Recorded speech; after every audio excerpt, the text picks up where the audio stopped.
Yes, बहुत बहुत धन्यवाद बेटा। मध्य प्रदेश से एक रेवा नाम की गर्ल है, वो लिख रही है कि मैम मध्य प्रदेश में भी हमारे यहाँ पर धूपगढ़ नाम की एक बहुत ऊंची चोटी है, कुछ उसके बारे में बताइए। चलो उसके बारे में बताती हूँ।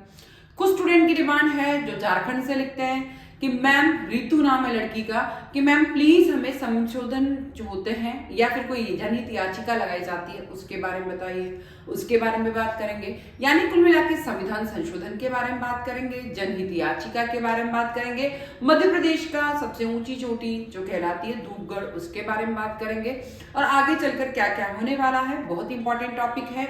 जो स्टूडेंट्स आप लोग जो लिखते हैं मैं उसी को पूरा कर रही हूँ। आपने बोला मैम ये बताना है, मैं वही चीज आपको बता रही हूँ। चलो आ जाइए, कुछ इंपॉर्टेंट टॉपिक्स के बारे में बात करते हैं। एग्जाम में जाने से पहले ये सब जरूर पढ़ लें। ये आपके डिमांड पे रितु मैंने लिखा है धूपगढ़।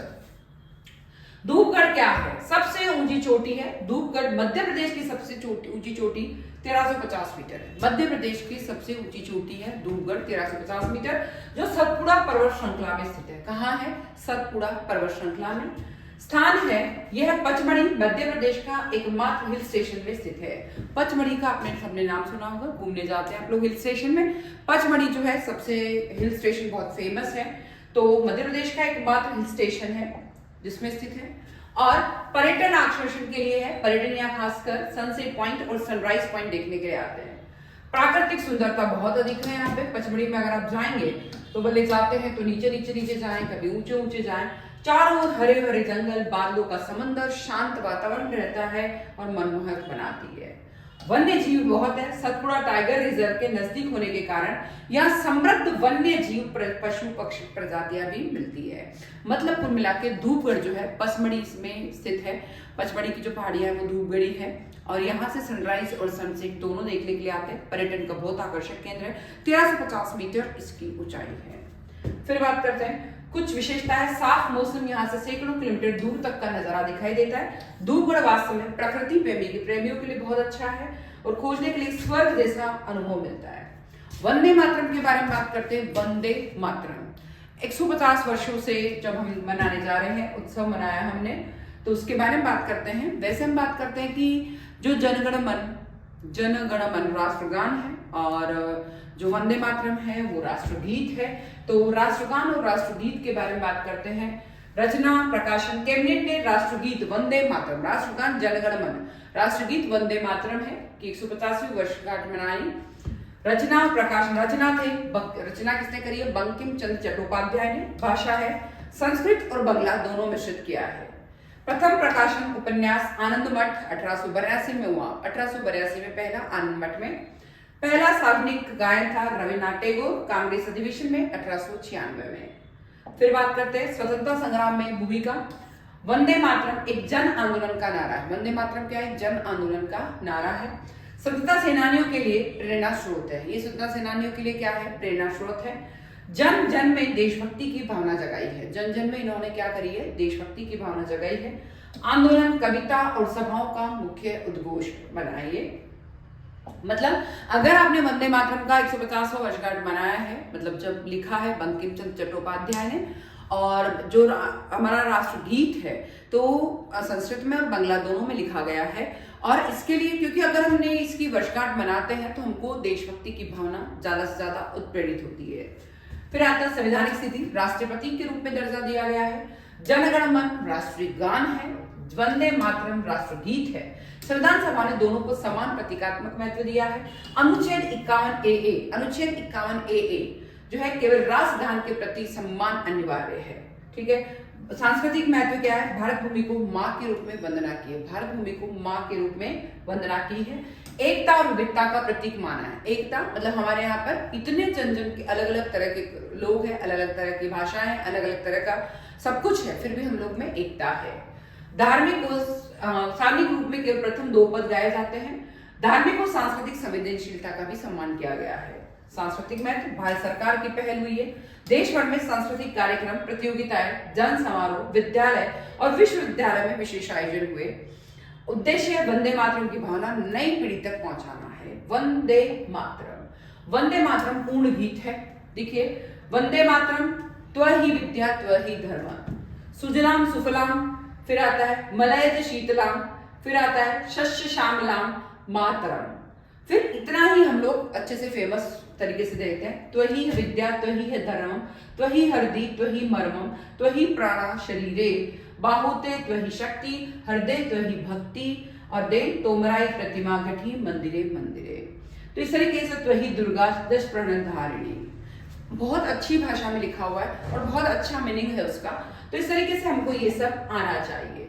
सुहानी सी सुमधुर भाषिणी सुखदा वरदा मातरम सप्तकोटि कणथ कतल कल कल निराद कराले। ये इस तरीके से अपना पूरा वंदे मातरम है और इसका संस्कृत और इस दोनों में अनुवाद किया हुआ है। परीक्षा है तो मुख्य इंपॉर्टेंट क्वेश्चंस क्या आ सकते हैं। रचनाकार कौन है? बंकिम चंद्र चट्टोपाध्याय। प्रथम प्रकाशन उपन्यास हुआ आनंद मठ 1882 में, ठीक है, आनंद मठ में 1882 में। पहला सार्वजनिक गायन हुआ रविन्द्रनाथ टैगोर ने 1896 में कांग्रेस अधिवेशन में गाया था। रविन्द्रनाथ टैगोर ने 1896 में कांग्रेस अधिवेशन में। स्थिति राष्ट्रगीत नेशनल सॉन्ग। संवैधानिक संदर्भ है अनुच्छेद 51A, अनुच्छेद 51A कैपिटल स्मॉल a, केवल राष्ट्रगान के प्रति सम्मान अनिवार्य है। अवधि पूरा गीत गाने में लगभग 65 सेकंड लगता है। बीबीसी 2003 विश्व के शीर्ष 10 प्रसिद्ध गीतों में दूसरा स्थान दिया है। बीबीसी सर्वे जो हुआ था 2003 का, जो विश्व के 10 प्रसिद्ध गीत है उसमें दूसरा स्थान दिया है, दूसरा स्थान। अब आता है आर वेंकट रमन के बारे में बात करने। General attorney R Venkat Raman, उनके बारे में बात करते हैं क्योंकि कुछ शायद ये झारखंड से एक नरेश नाम का लड़का है, उसकी डिमांड पे मैं लाई हूँ। आर वेंकटा रमणी को attorney general of India, attorney general of India R Venkat Ramani, attorney general of India R Venkat Ramani 1 अक्टूबर 2025 से 2 साल के लिए पुनर्नियुक्त किया गया। उनका वर्तमान कार्यकाल 30 सितंबर 2025 को समाप्त हो गया, ठीक है। फिर वे 1 अक्टूबर 2025 में 2 साल के लिए पुनर्नियुक्त किया गया उनको। पहले वाला कार्यकाल जो है उनका 30 सितंबर को खत्म हो गया था। वे 30 सितंबर 2027 तक शीर्ष विधिक अधिकारी रहेंगे। अटॉर्नी जनरल भारत सरकार का प्रमुख कानूनी सलाहकार होता है। भारत सरकार का प्रमुख कानूनी सलाहकार कौन होता है? Attorney general. याद रखें, भारत सरकार का प्रमुख कानूनी सलाहकार कौन होता है? Attorney general. Attorney general Bharat सरकार का प्रमुख कानूनी सलाहकार, ठीक है। फिर संविधान के अनुच्छेद 76 के तहत नियुक्ति राष्ट्रपति द्वारा होती है। इनकी नियुक्ति अनुच्छेद 76 में लिखा हुआ है कि इनकी नियुक्ति राष्ट्रपति के द्वारा होगी। अटॉर्नी जनरल की नियुक्ति राष्ट्रपति द्वारा, अटॉर्नी जनरल की नियुक्ति राष्ट्रपति द्वारा, अटॉर्नी जनरल की नियुक्ति राष्ट्रपति द्वारा 76 में लिखा है। वेंकट रमणी का जन्म 13 अप्रैल 1950 को हुआ, पदुचेरी में हुआ था। 13 अप्रैल 1950, 13 अप्रैल 1950। 1977 में बार काउंसिल ऑफ तमिलनाडु में पंजीकरण, 1977 में बार काउंसिल जो है ऑफ तमिलनाडु में पंजीकरण हुआ। और 97 वरिष्ठ अधिवक्ता बने, 97 में वरिष्ठ अधिवक्ता, 97 में वरिष्ठ अधिवक्ता बने। संवैधानिक, आपराधिक, उपभोक्ता, प्रशासनिक कानून में विशेषज्ञता है। संवैधानिक में भी, आपराधिक में भी और उपभोक्ता और प्रशासनिक कानून में वेरी वेरी इंपॉर्टेंट, मतलब उनको स्पेशलाइजेशन है। के वेणुगोपाल के बाद 2022 में 16वें अटॉर्नी जनरल बने। के वेणुगोपाल 15वें अटॉर्नी जनरल थे। के वेणुगोपाल 15वें अटॉर्नी जनरल थे और उनके बाद बने अपने कौन से? वेंकट रमणी बने 16वें अटॉर्नी जनरल, ठीक है। फिर कानून आयोग के सदस्य के रूप में नीति निर्माण में योगदान देते हैं, ठीक है। अब आता है सभी के लिए सुरक्षित स्वास्थ्य सेवा, सभी के लिए सुरक्षित स्वास्थ्य सेवा, इसके बारे में पढ़ते हैं। ये क्या है? जनहित याचिका चर्चा में क्यों है कि सभी के लिए सुरक्षित याचिका जो है स्वास्थ्य सेवा बनाई जानी चाहिए। विश्व रोगी सुरक्षा दिवस 17 सितंबर को, विश्व रोगी सुरक्षा दिवस 17 सितंबर को था। भारत का स्वास्थ्य भारत संक्रामक रोगों से दीर्घकालिक उपचार आवश्यकताओं की ओर बढ़ रहा है, ठीक है। रोगी सुरक्षा इक्वल टू सार्वजनिक स्वास्थ्य कवरेज के लिए महत्वपूर्ण है। रोगी की सुरक्षा के लिए और सार्वजनिक जितना भी खर्चा हुआ है उसके लिए, कवरेज के लिए महत्वपूर्ण है।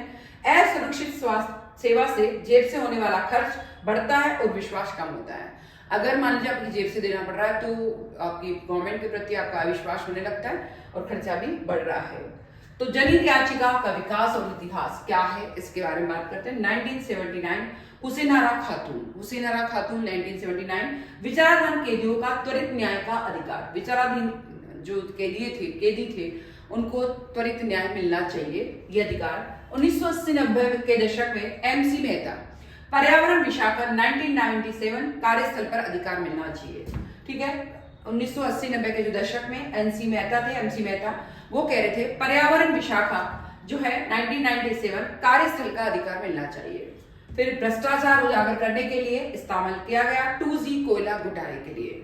ठीक है, 1985 से 2019 में लगभग तक 9.23 लाख जनहित याचिकाएं, ठीक है, 9.23 लाख जनहित याचिकाएं दायर की गई कानून मंत्रालय में। शिक्षा, पर्यावरण, शासन, अल्पसंख्यक तक विस्तारित की गई। पहले तो ये थी, किसमें थी कि टोटल कितनी की गई है, 9.23 लाख जनहित याचिकाएं शिक्षा के लिए भी, पर्यावरण के लिए भी, शासन के लिए, अल्पसंख्यक के लिए और विस्तारित की गई है। न्यायिक सक्रियता और न्याय तक पहुंच का प्रतीक बन गया है। ये न्यायिक सक्रियता मतलब हर कोई व्यक्ति, अब किसी को लगता है कि इससे इसका अधिकार खत्म हो रहा है तो जनहित याचिका लगाई जा सकती है, चाहे वह अल्पसंख्यक समाज के लिए हो, किसी के लिए भी हो। ठीक है, और फिर जनहित याचिका के मुद्दे भी आते हैं और दुरुपयोग भी होता है। क्या है, तो छोटी छोटी याचिकाएं लगा दी जाती है, इसके कारण अदालत की बर्बादी होती है। बहुत छोटी छोटी याचिकाएं लगा दी जाती है, इससे अदालत का टाइम खराब होता है। राजनीतिक प्रचार और धार्मिक मुद्दों के लिए भी इस्तेमाल किया जाता है। भाई राजनीति के लिए भी किया जाता है, प्रचार के लिए भी किया जाता है और धार्मिक मुद्दों के लिए भी इसका इस्तेमाल हो रहा है। फिर न्यायिक लंबित मामलों में इजाफा हो रहा है, गंभीर मामलों के लिए। न्यायिक अतिक्रमण बनाम संयम की चिंताएं भी पैदा करता है। ये न्यायिक अतिक्रमण भी हो रहा है तो संयम की चिंताएं भी पैदा हो रही है। जन कल्याण के लिए बनाए गए साधन की विश्वसनीयता कमजोर बना रहा है। फिर आता है आगामी कदम क्या है, याचिकों को स्वीकार करने से पहले लोकल स्टैंडर्ड की कड़ी जांच। मतलब अगर कोई याचिका लगा रहा है तो पहले उसकी जांच करो कि वो तरीके की है या नहीं। ऐसा तो नहीं कि छोटी मोटी उठा ला है या छोटे बिल्कुल छोटे से पब्लिक के लिए उठा ला है, नहीं। अगर ये बहुत बड़ा अगर मैटर है तो इसको लाया जाना चाहिए, जनहित याचिका लगाई जानी चाहिए। फिर कुछ जनहित याचिकाओं पर आर्थिक दंड लगाया जाए कि हर कोई छोटी छोटी लगा जाता है तो उस पर दंड लगाया जाए पैसे का। मुकदमे पूर्व मध्यस्थता को मजबूत बनाए रखें। जनहित याचिकाओं को वास्तविक जनहित मामलों तक सीमित रखा जाए। ऐसा नहीं हर कोई हर कुछ लगा के चला जाता है, जनहित याचिका वो गलत है।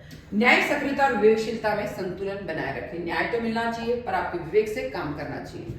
अब आता है कुछ स्टूडेंट्स की डिमांड है, शायद सिक्किम से एक स्टूडेंट की डिमांड है कि मैम हमें, वो यहाँ से है तो मध्य प्रदेश से, रहती सिक्किम है, और उसने लिखा है कि मैम हमें जो है कुछ यहाँ के जो डैम्स हैं उनके बारे में बताइए, नाम जो बांध है उनके बारे में।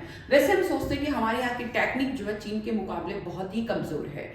हम अगर बांध के बारे में बात करें तो बांध में वैसे क्या होना चाहिए, बहुत मजबूत बनाए जाने चाहिए, टेक्निक बहुत अच्छी होनी चाहिए, पानी को इकट्ठा करना चाहिए। ऐसा नहीं कि एकल खिड़की का ही प्रयोग हो या नहीं हो, उनके बारे में अपन डिस्कशन करेंगे। तो टेक्निक अच्छी हो और उसके आसपास की जो भूमि है वो सही तरीके से काम करे। ठीक है, चीन का तरीका और हमारे तरीके में कुछ कुछ चेंजेस है। तो पहले बात करते हैं, भारत और चीन दोनों ने 1950 के दशक में बड़े बांधों का निर्माण शुरू किया।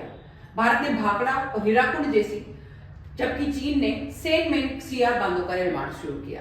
2024 तक चीन की जल विद्युत क्षमता 435.95 गीगावाट तक पहुंच गई, जो भारत की 42.72 तक ही रह गई, 10 गुना अधिक ली चीन ने। भारत ने 1980-90 के दशक में पर्यावरण और सामाजिक चिंताओं का हवाला देते हुए बड़े पैमाने की जल परियोजनाओं से छोटे पैमाने की जल परियोजनाओं पर ध्यान केंद्रित किया। हमने बड़े नहीं, क्योंकि पर्यावरण असंतुलित नहीं हो जाए वो। चीन ने एक व्यवहारिक दीर्घकालीन दृष्टिकोण अपनाया, शुरुआती असफलता के बाद डिजाइन में सुधार और इंजीनियरिंग को मजबूत बनाया। फिर बात करती है भिन्नता, राजनीतिक इच्छा शक्ति, संस्थागत शक्ति, जल ऊर्जा नीति के एकीकरण में अंतर को दर्शाती है। भारत पर प्रभाव, भारत में जल विद्युत परियोजना में स्वच्छ ऊर्जा विविधीकरण को सीमित करता है और कोयले पर निर्भरता बढ़ाता है। बांध परियोजनाओं में देरी और मुकदमेबाजी सूखाग्रस्त राज्यों में सिंचाई और ग्रामीण आजीविका को प्रभावित करती है। कमजोर संस्थागत समन्वय के कारण 5000 से अधिक मौजूदा जलाशय में बांध सुरक्षा और रखरखाव की स्थिति खराब है।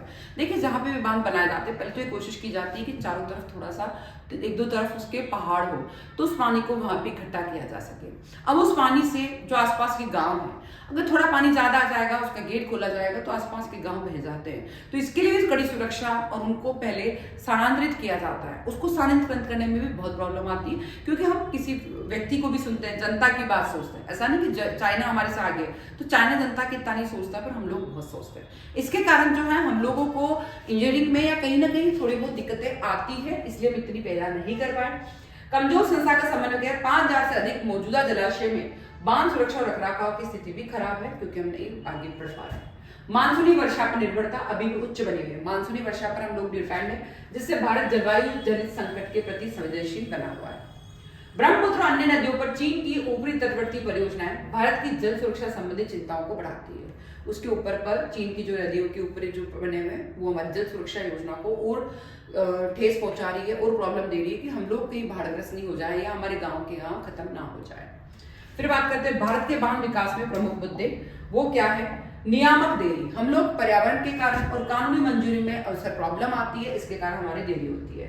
ठीक है। संस्थागत विखंडन। केंद्रीय जल आयोग, राज्य एजेंसियां और पर्यावरण मंत्रालय के बीच ओवरलैप क्षमता पैदा करती है। भाई केंद्र तो सोचता करना चाहिए, तो दो राज्यों में आपस में वो जाता है गतिरोध की हमारा है, हम नहीं करने देंगे, हम पैसा नहीं लगाएंगे, तो इस कारण बहुत सारी प्रॉब्लम्स आती है। फिर वित्तीय बाधा है, हमारे पास पैसा इतना नहीं, लागत ज्यादा आती है, इसमें पैसा कम है इसलिए प्रॉब्लम आती है।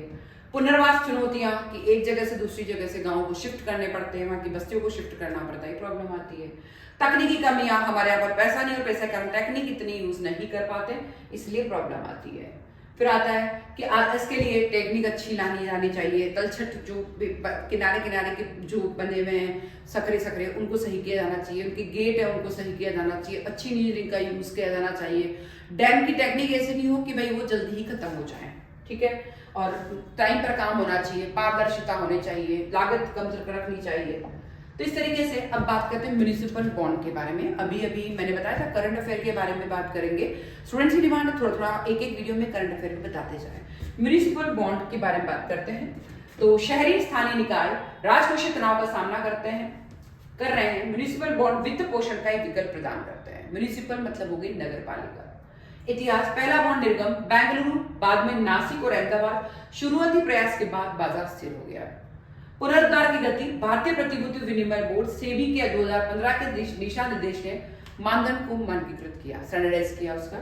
हाल के पर्यटक है अमृत 2, प्रोत्साहन, ESG, पर्यावरण, सामाजिक शासन, मांग और हरित वित्त प्रवृत्ति के बारे में कुछ विकास हुआ है। सेबी दिशा निर्देश म्युनिसिपल बॉन्ड्स में निकाले गए, उनके बारे में बात कर रहे हैं अपन।